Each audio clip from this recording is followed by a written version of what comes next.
everybody, and welcome to the video. Today we're going to be looking at the top 25 college teams rated in the new college football 25 game and looking at the best prospects from every one of those teams. Now, mind you, we're literally looking at upper echelon top. We're not going to be going through the whole entire depth chart saying which ones are eligible for the draft. That would be insane. So we're here to talk about the best players and some that would actually be really fun to play with in the video game. First team and player we'll talk about is Georgia's Carson Beck. I think you're looking more at a good arm talent, field general type that can honestly sling it, make all the throws. He's got good pocket mobility and awareness. I don't think he is even up to Bo Nix's level of quarterback prospect, which we saw last year. Such a deep class. I believe my quarterback 6 was like Michael Penix. Looking at this class, I don't think that Carson Beck's like quite even on the Michael Penix level of prospect. So we kind of have to take that into account here and lower down some expectations. But Carson Beck's still a great quarterback and should be really fun to use in the game, especially for like a coordinated passing attack. And that's just kind of what we're going to have in this video specifically. We'll be talking about some of those guys that could be really fun and you could pass a lot with. And to me, this is a top prospect and maybe not to many others, but it is Trevor Etienne, who transferred from Florida to Georgia, and we'll be seeing him in his first year, in his junior year with Georgia. Is Trevor Etienne, man, such a fun ball of surprise, quickness, lateral adjustments, crazy quick. I really do like Trevor Etienne. A little bit smaller, so a little slippery behind the line of scrimmage as well. I think that he can have a huge breakout season, taking over that rushing attack there in Georgia, losing Kendall Milton and Dylan Edwards last year and upgrading with Trevor Etienne. I think he is an upgrade, and I think he's a tremendous running back and someone I have a lot higher than consensus because I honestly just really like the build, what he brings to the table as a running back, and the overall play that he had at Florida last year as a sophomore. Now someone coming off the edge for Georgia as we flip to the defensive side is Mykel Williams, a ball to watch, someone that's super fun because he's so power oriented, someone that can go through the offensive lineman at hand. He is so good with power, and he's not really that great against the run. Maybe we look for that to develop over the next course of this year, and I'm projecting him to make some of those strides, especially in the run game. But Mykel Williams, pass rushing specialist that can get through any tackle he sees in the country. Second team in the power rankings here, it's Ohio State, and we'll talk about running back Quinshon Judkins first, and we'll get to the other running back here soon. But Quinshon Judkins, so fun to watch, so fundamentally sound, and such great size at 6 foot and just right there at 220 pounds. So prototypically sized, but such a fun player. He plays with a lot of power, gets through any gaps, and actually gets low and smaller than you'd think at that sort of size. He does look kind of big, but when he's running, his pad level stays low. Like I said, squeezes through some of the gaps in the line. Super entertaining to watch. He's actually got some serious juice too, which is insane at that side. Oh, and by the way, Quinshon Judkins, elite name. Travion Henderson, more of the juice, third down, pass catching back, someone that's going to open up with electricity, someone that can make guys miss in open space and even run people over in open space. I think he did the latter way more than he did the first option. He wasn't really want to make one miss. I think he wants to go through you. He builds some of that speed up to deliver some of that power. Travion Henderson has some serious, like I said, juice and real get up to him, and someone that can also deliver. He's got more compact build and, like I said, more of a pass catcher, third down type of role with Quinshon Judkins there, but still some electricity in the offense. One of the best receivers in the country, and Emeka Egbuka also plays for Ohio State, and he's not all juiced and whatnot. He is such a savvy, technical route runner, someone that's going to find open space for you in real life. Now in the game, I don't know how he'll translate, probably just be a really good route runner. I don't know if you can like sit down in space in the video game. I haven't looked that far into it, and I don't know if that's even come up in any of the trailers or any of the web pages or any details that they've showed about the game. But Emeka can really work anywhere on the field, whether it's in the slot, inside, in a gadget type role. Emeka Egbuka, super fun, experienced, and smart. Defensive lineman Tyleik Williams, such a huge human human being, can stop the run for you. Also has some pass rush upside with the type of power that this guy possesses. It's insane.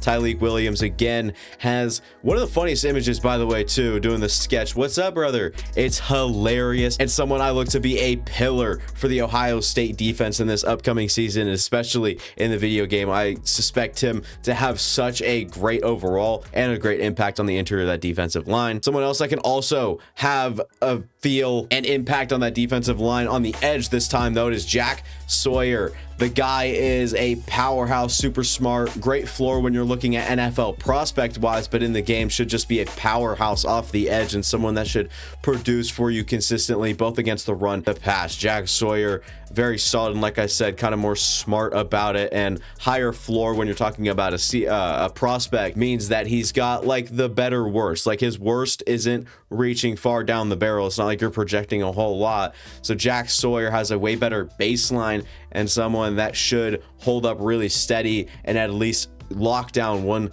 of the edge rushing positions on your defense.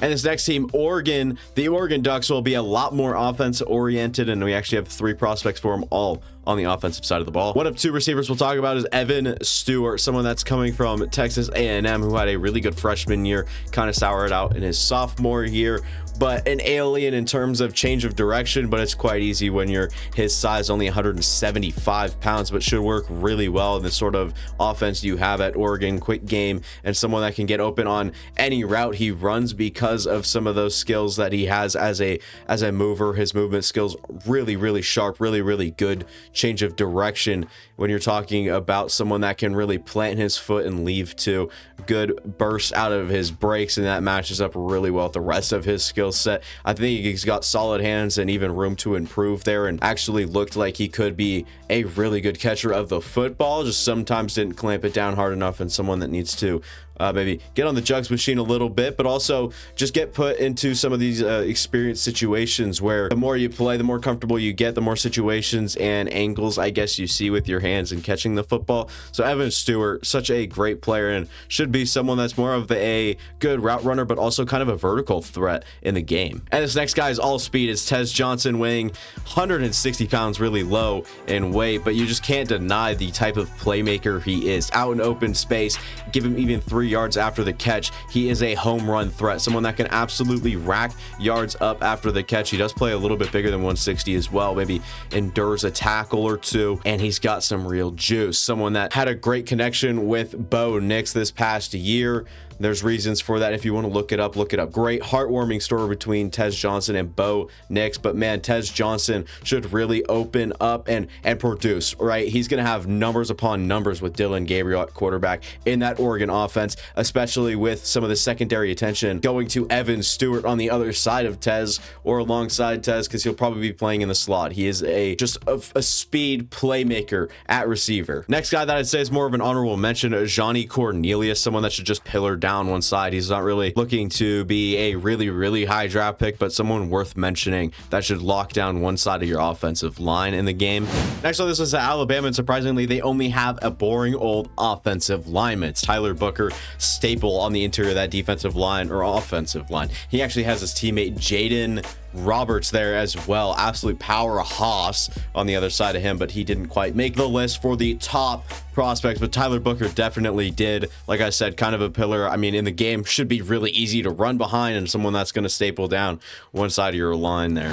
Texas on this list here, another offensive oriented team here. Quinn Ewers will start the list. Their quarterback, someone that has an inconsistent, but honestly, I think he's a positive deep ball thrower, and when he's on the money, he is on the money. When he's in rhythm and he's slinging that thing, he's slinging that thing. Quinn Ewers has a great deep ball, great arm, little bit of a questionable decision maker at times, you know, something that can kind of get out of his hands in real life. But in the game, hopefully, you know, if you're controlling him, you'll be a better decision maker than he is in real life. But Quinn Ewers, really good arm talent. He actually has Arch Manning sitting behind him. I think he opted out of the game. You guys can I'm pretty sure that's a controversy going on, but yeah, Quinn Ewers, a good quarterback and someone that could take command of that offense. A lot of experience under his belt as well. And they actually got and snagged someone from the Alabama Alabama list to be on this list. Isaiah Bond, the wide receiver, great, and I'm really high on Isaiah Bond. This kid can fly down the field, along with, you know, staying a little lighter on his feet, changing directions, excellent route runner,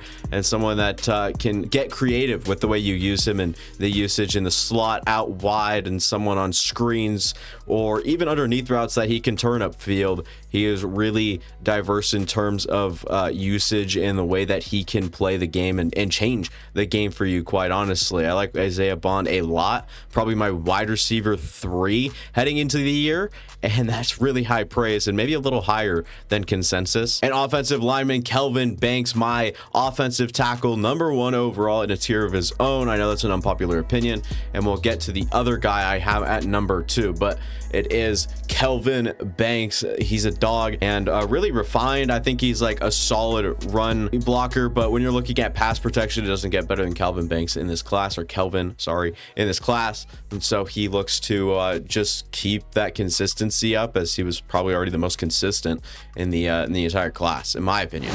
Clemson has linebacker Barrett Carter coming back for his senior year. He was up for the draft last year and someone we considered a linebacker in that draft, and honestly one of the better linebackers in that draft, but instead comes back to school. And I actually really like the way he moves and the way he sees the field and the way that he can, you know, follow a hunch. He's actually got pretty good size, works through traffic really well. Someone that's just really solid and only gaining more experience with another year at Clemson, and I expect him to have a big year. I don't know if it's going to be productive, but hopefully the tape's good enough to get him into that early second to mid-second range. Someone that should be pretty fun to use in the game, or user, honestly, because a lot of people use your linebackers. And Barrett Carter, someone that should be really fun because he can move. He is pretty big, and overall the way that he can carve through traffic, I don't know, will translate in the game, but who knows. I like Barrett Carter quite a bit. My linebacker 2, behind another guy that we'll actually talk about on this list. Clemson, one of the better defenses in college football, and a lot of it is Barrett Carter in there too.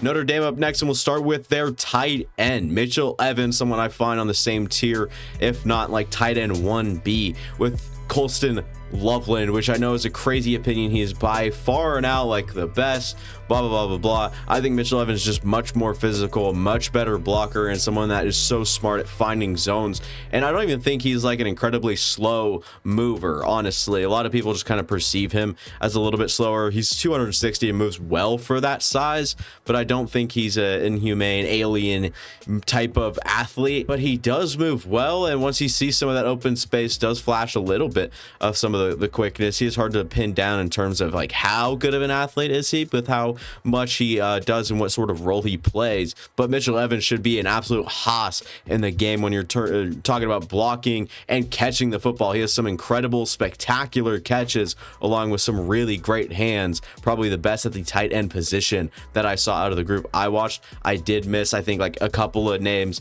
but Mitchell Evans was right up there with Colston Loveland for tight end 1 for me. I really do like that style of play and the tight end that Mitchell Evans is. And Benjamin Morrison, one of the top corners in this entire class, playing for Notre Dame as well. Someone I'd look at as one of the better corners in the game for sure, with all of these athletic traits as well. So I look for Benjamin Morrison to be one of the better corners in the game and like one of the better corners in the country.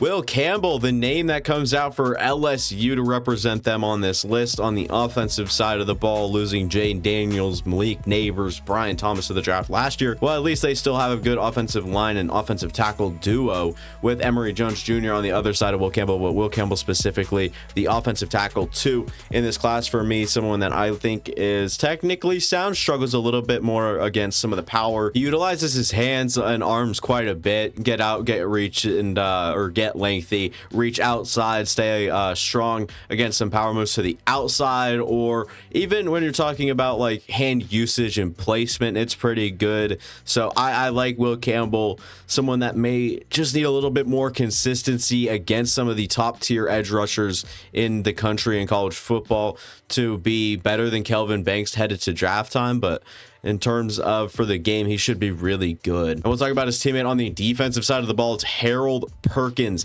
the guy that can work off the edge, work as a slot cornerback, aka a nickel, or a linebacker. This guy is insane, flies all over the defense, such a speedy, quick athlete. He does play a little light though, 6'1", 220, but it doesn't matter. He plays really strong and holds up well against blocks, dictating and whatnot, being able to block shed at the point of attack against linebackers that are 40 pounds heavier than him, 30 pounds heavier. So Harold Perkins looks to be one of the best defenders in college football, and I think in the game would be an incredibly fun user along with a really good staple on your defense. We'll talk about Abdul Carter, that plays for Penn State heading into his junior year, was a linebacker for his first 2 years. Really great linebacker last year, and heading into his junior year as an edge rusher. We'll see a little bit of a position conversion here, but I really do like Abdul Carter, who projects really well off the edge, an incredibly quick first step, and someone that brings linebacker instincts, vision, and that sort of play style to the edge rusher position. Maybe helps him out in run defense and looks to be a pretty good run defender right away. Someone that might take a little bit more development and might see the best tape of Abdul Carter as an edge rusher towards the end of this season, because some of that refinement issues, or we'll see how well he even comes out, and you know, how good his hands are, because that's somewhere he lacked, you know, playing linebacker and coming off the edge and blitzing. You aren't a full-time edge rusher. He has tacked on a few extra pounds, and he's looking to put on a show on the edge, and I'm excited to see it. He's a freak of nature, great athlete, and seems to be one of the Penn State freak list people, and one of those participants on the list for sure. Michigan's got Colston Loveland. We hit on him earlier when we were talking about Mitchell Evans, but Colston Loveland, someone that is such a fluid, crazy mover. He runs routes like a receiver, and like the best tight ends in football right now, in NFL football. The way that this guy can move is insane at that size. He is a pretty natural pass catcher, and someone I look to have a huge season this upcoming year with Michigan, especially if they figure out their quarterback position and put some pieces together and rely on Colston Loveland. And like I said, production could come his way. He could be a really fun type of player and piece in an offense in the game for sure. Someone that should just be more athletic than the coverage he's seeing and the guys right across from him. So Colston Loveland, mismatch at tight end. And the human wrecking ball, it's Mason Graham, defensive lineman, also playing for Michigan, should be the best defensive lineman in the game, unanimous defensive line #1. It should be, at least in my opinion. People are arguing anybody else. I'm not going to say they're delusional, but they just have a little bit of a different opinion than everybody else should have, because Mason Graham, such a dominant, great football player, such a force to be reckoned with. He's built so well, moves really well, and holds up stronger than a lot of other defensive tackles. He holds 320 like no other and moves like no other at 320. You know, he moves like a 280-pound defensive lineman. He's insane. Mason Graham, looking to be one of the best players in this upcoming draft and in the college football game for sure. Mason Graham should be one of the best, and on a out of the top 10 team, Michigan. I don't understand how that happens. I understand like quarterbacks lacking, but Michigan, how are they at 11?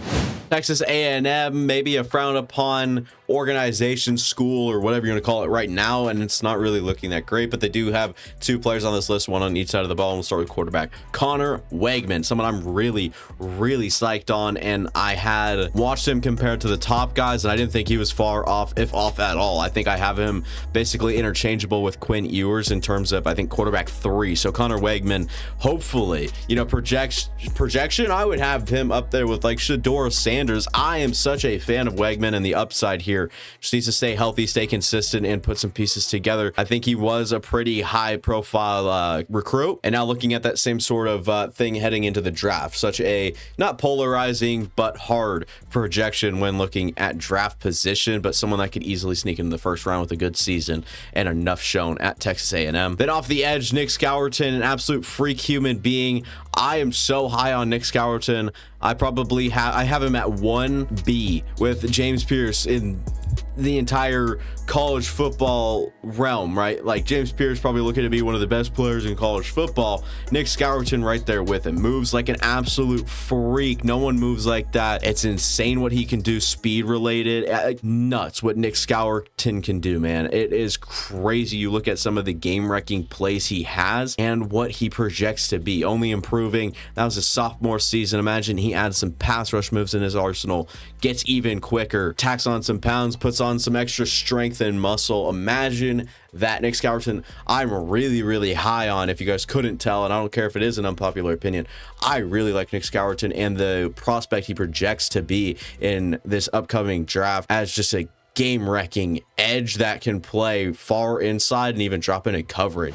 Ole Miss has a fan favorite quarterback, but we're not going to be talking about him. We're going to be talking about wide receiver Trey Harris, and they would have had Quinshon Judkins, but instead he transferred. So Trey Harris for Ole Miss, just a big contested catch type of receiver, someone that can play out on the boundary and just, you can throw one up in single coverage, and if the safety can't even collapse over there, someone that makes spectacular catches. And I honestly think he tracks the football really well, high points the football really well, and uses his length and I guess overall build really well. He has a pretty dense frame, and someone that is going to box receivers and out leverage corners, I mean, at the point. Honestly, I think Trey Harris could be a monster in the video game, depending on what they rate him and have his ratings, like considering the type of contested catch receiver he is at the receiver position. Someone that's not going to be moved off the spot, and someone that could go up and grab it over any corner in the game. I don't know about any corner, but like, you know what I'm saying? Trey Harris, someone that could be a fun jump ball target, especially in arcade mode if they have that. Finally got into the fan favorite Colorado that holds quarterback Shedeur Sanders, someone that is coming out in the 2025 draft. You'd have to think or assume. Really like his mechanics, and his arm's probably a little bit better than people think, or when you like start diving into the evaluation, it was better than I thought. At least thought he had good accuracy and velocity along the shorter throws, and could always hit the guy in stride, always hit the target, did what he needed to do. I actually think he's pretty mobile when he has to. I don't think he's an elite guy. I don't think his mobility is an asset in his game, but definitely a viable option to escape, make maybe even extend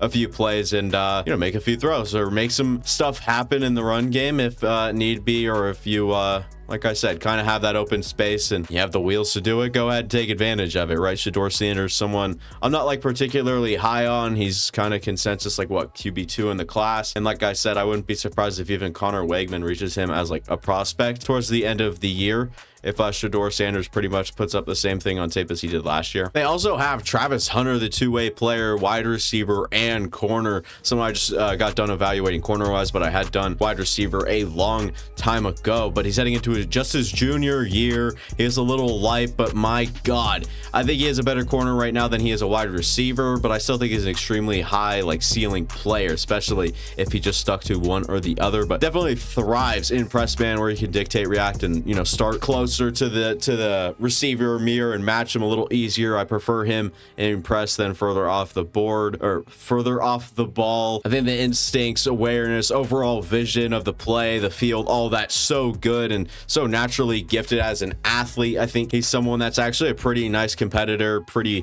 you know, good sport about everything, helping guys up on the other team, or credit someone for a good block that was performed on him. Just seems like a good opponent and maybe a fun type of matchup you'd have if you're like, look forward to Travis Hunter. It's not like Michael Crabtree and Richard Sherman type of rivalry you got there. Again, one of the most naturally gifted people in this class, if not in the whole entire college football scene right now, right? So Travis Hunter, really fun player to watch, and someone I think, you know, maybe if you just stuck to one would be projected #1 overall pick, because he is just so freakishly good. Virginia Tech, who is at 20 in these rankings, holds one of my favorite players in this class as defensive lineman Aeneas Peebles. I really love how juiced up, high effort, crazy Aeneas Peebles is. He's not really the best against the run, but when you're looking for pass rush on the interior of your defensive line, Aeneas Peebles is that dude. Transferred from Duke to Virginia Tech. I believe he's heading into his graduate year, so someone that's been there, done that, really nice handwork, and someone again just rambunctious, crazy, fun to watch, speed type of guy from the interior. Nice spin move, crazy agility for someone of that size, and extremely high motor. And I do love Aeneas Peebles, and you could probably see why he is worth rooting for and one of my favorites. Arizona holds 2 really good prospects, and maybe 3 if you considered another guy, or maybe even 4 if you considered another guy. I'm talking about Noah Fafita and cornerback Takario Davis. I don't not really a fan of Takario and Fafita. He is a great college quarterback, give him credit there, but not really a quarterback prospect in this draft, or at least one of the top ones. But Tetro McMillan, to everyone's surprise, I'm sure, I think he is a better prospect and receiver than Luther Burden. Have at me, I don't care. Tetro McMillan, crazy jump ball receiver, moves great, boxes guys out, and just has length that nobody else has. He is a little bit small, 210 at that sort of size is a little, thin, but once if he tacks on more weight, I'm only more excited how many jump balls and the one hand catch is routine for him. So fun to watch. Crazy jump ball receiver and someone that can really take over a game and even take screens to the house from more than 20 yards. I think his speed is great. I don't think it's elite or alien, but like for his size, considering guys in the past that look like I think his speed is good overall, like on the whole spectrum. But when you're talking about someone like him, I think it's pretty great, and the movement skills in general. But I think he only projects to get better as a separator, maybe work with the quarterback a little bit more often, and honestly, like I said, taking over games. Tetro McMillan has the capability of doing. And the strong Jonas Avai on the offensive line, offensive tackle, I believe plays on the right side. Also a pretty fun watch when you're talking about, as far as offensive linemen go, but he is kind of a guy that specializes in the run. A lot of guys, not really that type of player, or especially at the college level, don't really specialize in those type of areas. But yeah, he's really good power wise. He did struggle a little bit more against some speed that he saw, but to me, still a good prospect and someone with a high ceiling. I think he's offensive tackle 3 behind the 2 guys we have talked about already, between Will Campbell, Kelvin Banks, and only moving down to Jonas Avai. I think that he can be one of the guys that moves up the board a lot because of a good season, or someone that just only improves or takes strides, jumps in their game. I think Jonas Avai is a breakout candidate pretty much.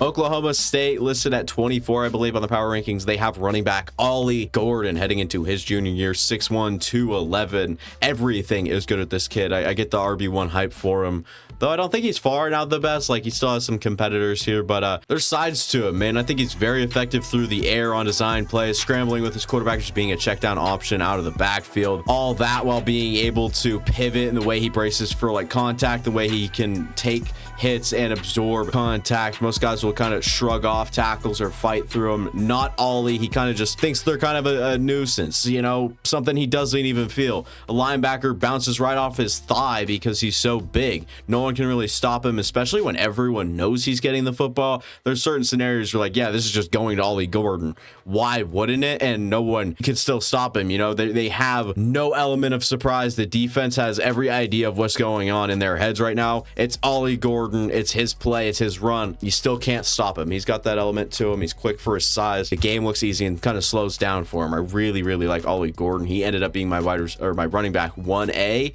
and then Quinshon Judkins, my running back 1B, and then Ashton GT, the Boise State running back, ended up being my running back 1C. So really stacked at the top of this class in terms of running backs, and you can go every which way. I do like Ollie Gordon quite a bit.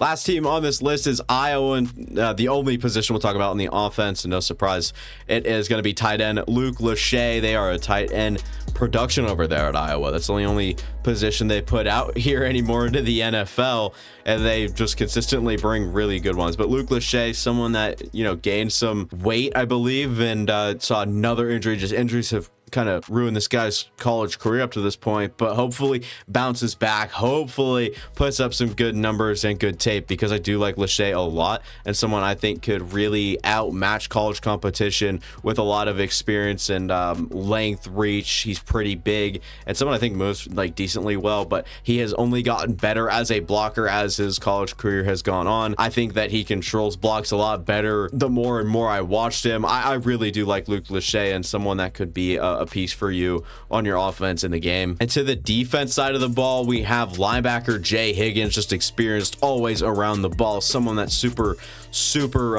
active and productive at Iowa. They also have nickel Sebastian Castro. I really love Sebastian Castro. His tape is so fun to watch, the way that he can fly around the defense. He plays with super high energy. This guy, crazy. I don't think he's like the best in coverage, but but just in terms of like the nickel or the slot corner role that you're supposed to be playing, Sebastro, that's my new nickname for him. An error turns into a positive right there, but Sebastian Castro, really fun to say and really fun to watch. Really great player, and honestly someone I can see at the top of this list. Mikey Sainer still kind of had a similar effect on the draft last year. I'm curious if Sebastian Castro has that same sort of hype heading into the draft, but that is pretty far away and quite a projection.